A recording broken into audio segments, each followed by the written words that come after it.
Today, we're here to kick off a exciting program in partnership with Resilient JC and our longstanding Healthier JC partner, Jersey City Medical Center, Barnabas Health, related to the National Stop the Bleed Awareness Day, which is actually celebrated this Saturday, the first time ever, to provide awareness around tourniquet education and training for residents. Jersey City is very proud to have been the first city in the nation to launch a community-based emergency response program.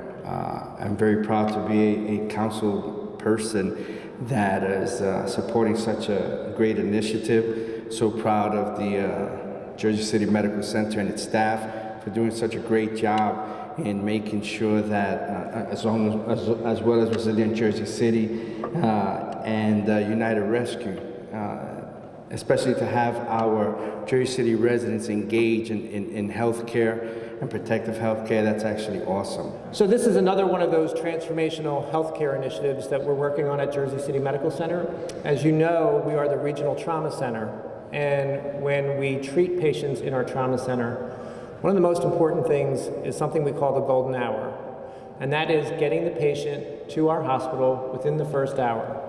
So we've worked on a comprehensive program to do that, not only through our EMS program, but through United Rescue, and now through Stop the Bleed. So it's part of our comprehensive way of really treating patients. We get them to the hospital within that golden hour. We have 24-hour, 7-day-a-week surgeons at our hospital, specially trained in trauma, who can then save a majority of the patients. And in fact, we beat the national average for the number of patients who come to our emergency department who are victims of violence and survive. So we're very, very excited about our ability to work with Stop the Bleed.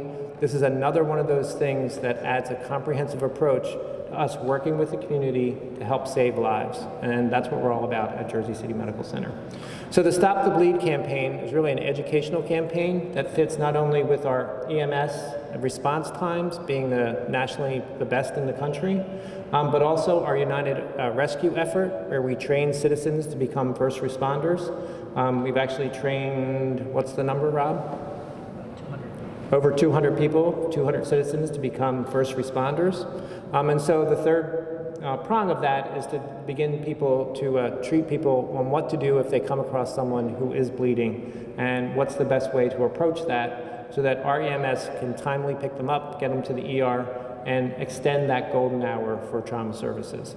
So we're excited to be part of that. We're excited that this is part of a comprehensive program to make Hudson County and Jersey City one of the healthiest communities, and I think this is a great way for us to do that. We are very blessed in the city to have truly excellent emergency responders, but there are two occasions when one needs more. One is where you have an overwhelming natural man-made disaster, such as they found in Texas or Florida, where the local people just can't cope and even the people adjacent are busy doing with their own thing.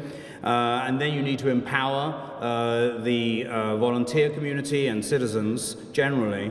And the other is when time is absolutely critical, such as when you might need to use CPR or this sort of stop the bleed training to keep somebody alive in those precious few minutes before the ambulance turns up. And so I'm so grateful that we're now going to be rolling out this training, because it will save lives. It is not something that is rocket science. I've even had cause to use this twice myself, and I'm certainly nothing special, so I would encourage everybody to get the training. You can certainly also reach out to us on our Facebook group to Resilient JC, or you can look at our website, stopthebleedjc.org.